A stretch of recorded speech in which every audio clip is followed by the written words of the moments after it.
Hi, welcome back to Young Ladies Don't Play Fighting Games. This is episode 7. I was supposed to post this in the last week, but I was taking several days off, kind of only doing, minimal videos in those days. So I was going to just post episode 7 and 8 together when episode 8 came out. But I have a little bit of extra time now, and I thought instead let's just do a bit of catch up. And so I'm putting it out today instead. So I hope you enjoy this. I'm excited to jump into more Young Ladies Don't Play Fighting Games. I have really liked this show so far. And we're also, now that we're like in the tournament as well, it's even more exciting to watch these episodes. So I can't wait to see what this is all about. Let's jump into it. Support the video if you can, liking, commenting, and subscribing. And go to my Patreon account for full-length early access and exclusive videos. Here we go. Young Ladies Don't Play Fighting Games, episode 7.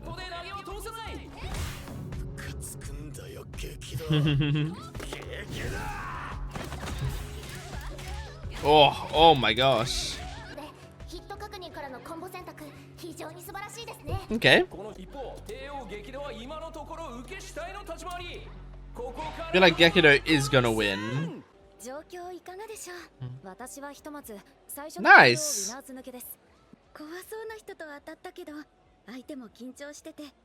Really? Nice. Nice. Good job, Teya. Aww. Well done. Winning any games in a tournament. Are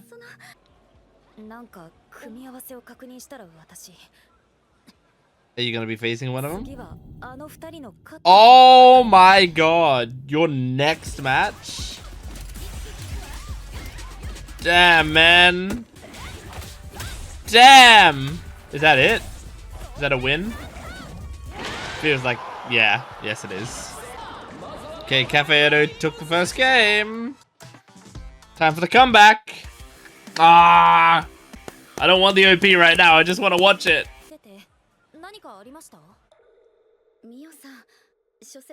Yeah.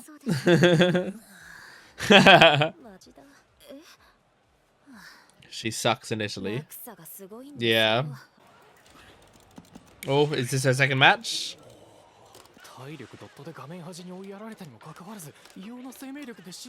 Damn, man. Damn, man. Nice. Good shit. All right.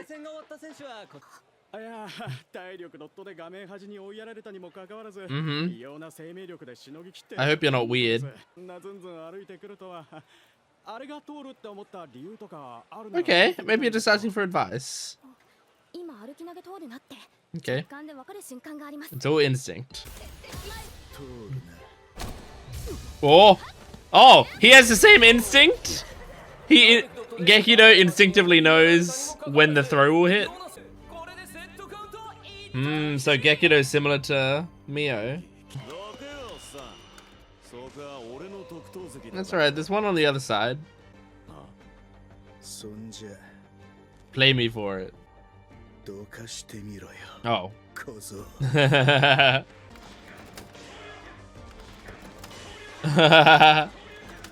Spamming the same move over and over again.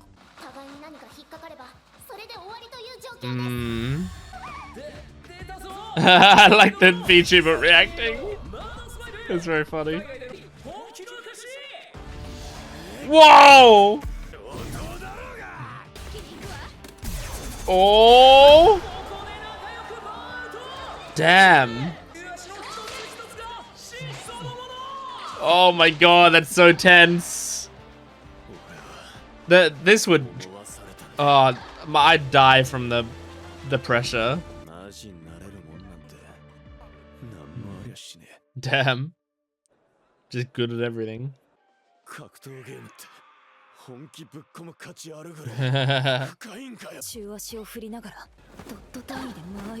Oh man. Genuinely very tense to me. They're playing chicken. Yeah. Which one of them's gonna back out?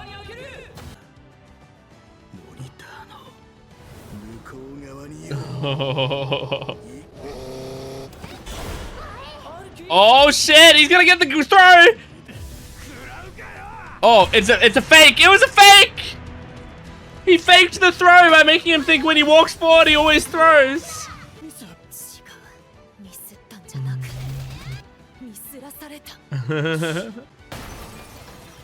Damn, man! Oh! Damn, man! Cool.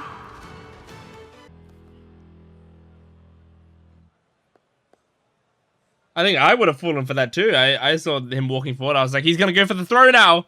That's his thing. Thing is, I wouldn't be fast enough to react to it anyway. Yay! Yeah, tournaments are stressful, man. Of course.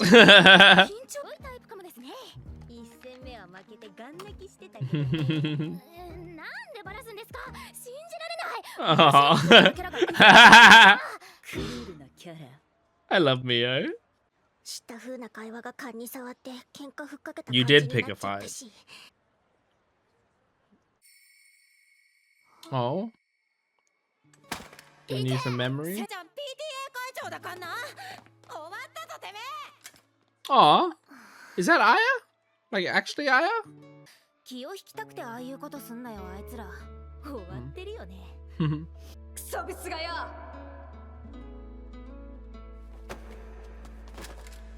Aww. Miu. Okay. She does look like Aya. I mean, I know they wouldn't have been in... I thought maybe they might have been several years apart, because I know they don't look the same age, obviously, right now. But since she was taller, I thought maybe Aya was a few years her senior, but still. Aww. Aw, that's nice.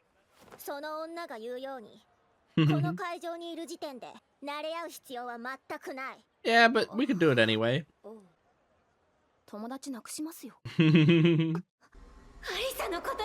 Is that Miyu saying that to her?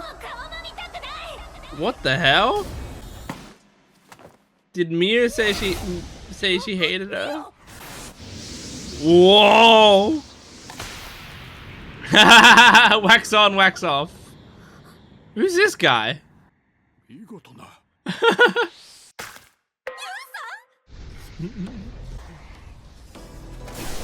Jesus, man! Whoa! This is fucking crazy! Everyone gather around, see a real life street fight. That's a devil. The bloody macaron. Oh. Right.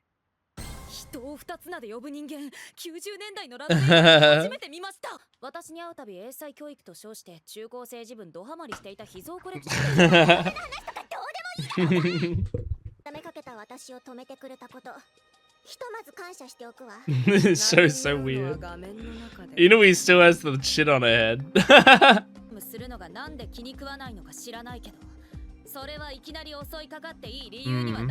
Agreed. Yeah, I know, but she still shouldn't do it. Take the shit off your head, Inui.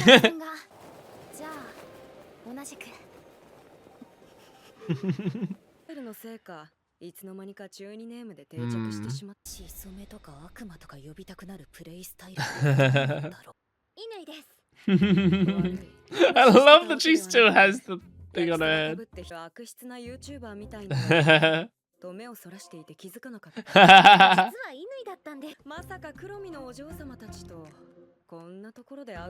Yeah. Well, if you repress those feelings. Uh-oh.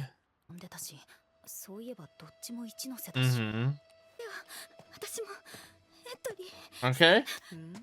Speak up. Oh.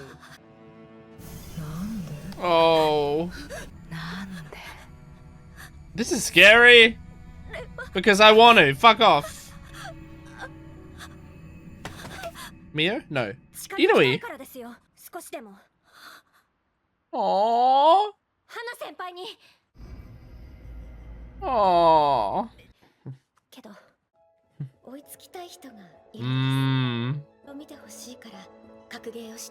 Makes sense. I love that she jumped in front of her.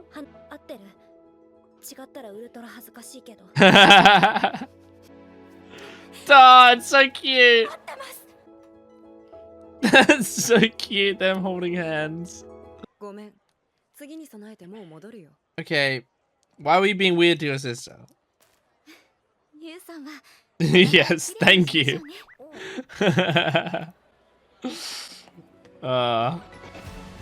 one of my favorite jokes in this show, her just keeping it on her head. Yeah, we're getting, and then you have the match against Gekido. Oh, it's so exciting. There's several cool things happening here. Gekido. There he is. Oh my god, exciting! Exciting! That's gonna be next episode. Oh no. Oh no, is Mio facing Cafe Ore? Oh my god. Alright, this episode was full of like cool setup for other stuff. I mean, we have the setup for Arisa and Mio, and we've got set up for Teya and Teya's sister, and we have set up for Gekido and Aya, and we have set up for Mio and Cafe Ore, and we have set up between like some Inui and Teya, like, you know, love. Some like Yuri bait there. Lots of that great stuff, which I think is really cool that like that the episode seemed to achieve so much in a short time, you know? Like they could have just set up one of those things and it would be exciting, but they actually were juggling quite a lot of things at the same time. So really cool. And when I was watching the Gekido versus Cafe Ore match, I was thinking like, well, I think Gekido's gonna win. And then, you know, and then they were like, oh, Aya's gonna play whoever wins, and I went, oh, okay, that makes, you know, that makes sense why they're building up these characters so much. Like, Aya's gonna face them, that's gonna be crazy. I didn't even think about the losers bracket. I wasn't even considering the idea that Cafe Ore would lose and then go down to the losers bracket, where he might immediately face off against Mio. That's gonna be crazy if that's the case, where Aya's facing Gekido and Mio's facing Cafe Ore. But I'm excited for that. It's also interesting because I was seeing like they seem to draw parallels between Gekido's style and Mio's style, where like both of them have like that instinct for throws, where they like will just know when to walk forward and throw, and they would like just know when it's gonna hit. And so if Cafe Ore played against Gekido already and lost to him, theoretically, if Mio has those same instincts, it's possible Mio might also have a good chance to win against him. But you know, Gekido is a very experienced player, so it's hard to know. And as they said in this episode, Mio is a very a swingy player. She can either have an excellent game or a horrible game. But like now that she's getting warmed up, it's possible that, you know, she will be very, very good now that she knows what she's doing. But yeah, I wonder if we're gonna have a moment of like her you know, using the walk forward and throw, and it like reminding Cafe Ore of Gekido, and we have like, you know, a little flashback moment. Also, speaking of flashback moments, so that flashback that Arisa had with her friend Miyu-chan, and like we had this like really sweet scene of like she sees Aya and Mio, and then it gets reminded of her and Miyu, and then like and we see that sweet scene of like Miu defending her from bullies and her being very attached to her or whatever. And then we seemingly find out that at some point Miu said, "I hate you, don't ever talk to me again." And it may have been to do with Street Fighter. Like it might have been a result of that. So I'm curious to see more of that backstory. It seems really upsetting to me. Seems like she might have an extremely upsetting backstory, and I think I'm gonna get very emotionally attached to that, because that seems very, very sad. But yeah, oh, there was so much cool stuff in this. Like I'm really liking watching the fights. They're not really like explaining the fights as much as I thought they would, which I think is fine for me. I'm just wondering if that's fine for everyone. Like I feel like I can keep up enough because I know the smallest amount about fighting games, and also, you know, I've played Smash Bros and stuff, which is a different kind of fighting game, but some of the stuff still carries over. I know an alright amount about it. Like I know the idea of building up your supers and saving them until you get a hit confirm or whatever, and like it being able to whatever. And like I imagine that you have vulnerability frames after your super is done, so if you whiff on your super, the other person can use that opportunity to take their super, and it's like a guaranteed thing, you know. I can see, like I feel like I know that stuff about it, but like it feels like this show's actually like kind of dumbing some things down for people, but then most of the stuff it's actually just like letting it ride out. And I guess the point is, it doesn't really matter. You don't need to know the specifics of what's happening. You just really need to know who wins, and based on people's reactions to stuff, you know, you can tell what's going on. Like if people are like, "Oh no," then you can be like, "Oh no" as well. You know, you can follow basically how the characters are reacting in the universe and get the same sort of feeling. So I guess that makes sense. In the same way that, like, if you were to watch a hacking scene in a movie and they're like, they've broken through the firewall, and you know they've got their like hard line through the mainframe and whatever, like you can tell, oh no, that's bad. Even if it's like gibberish, it doesn't matter. You can tell by the way that they're saying it that, oh no, it's bad, that they're in. So I feel like it's the same sort of thing, except they're using legitimate terms here and an actual system. But yeah, I mean, it's really cool. It's so cool that we see the matches and that they're like actually, you know, performed. It feels very real because they're performing these matches, and seemingly, like, to me, I mean, maybe other people will be like, that doesn't look like a real match because like these players would never do it like that or whatever. But like to me, it looks very convincing. To me, it really looks like a real match, and I love it. I think it's really cool. I think the best part of the episode was when the food went up in the air, landed on Inui's head, and she just did not react to it the entire scene. Very, very, and I love how casual she was, even when it's pointed out or whatever. She doesn't get embarrassed about it. She's just like, "Yep, it's me, Inui." It's really good. I love her so much. She's still my favorite character. It's funny when I watch these episodes. It's like Inui doesn't do a ton. I mean, in this episode, she also had one of my favorite moments in standing up for Teya. But like, you know, she's pretty low key, but that's part of her charm. And you know, I watch the episodes and I'm like, oh, I love Mio and I love Aya. Like you know, these characters are so engaging and so fun to watch, and like I love seeing the character development, and I love seeing Mio, you know, have her crazy mood swings and all of that. But then like when it comes down to it, when I take a step back, I'm always drawn to Inui. I just love her very, very much. Yeah, so good, man. I can't wait for more. I already can't wait for next episode, and I'm kind of glad that I watched this later in the week, because it means I only have to wait a few days for the next episode. So that was Young Ladies Don't Play Fighting Games, episode 7. I saw my camera go black for a second there. I don't know why that's happening lately, and I'm trying to ignore it.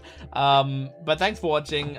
Support the video if you can, liking, commenting, and subscribing. Go to my Patreon account for full-length early access and exclusive videos. I'll see you next time. Goodbye.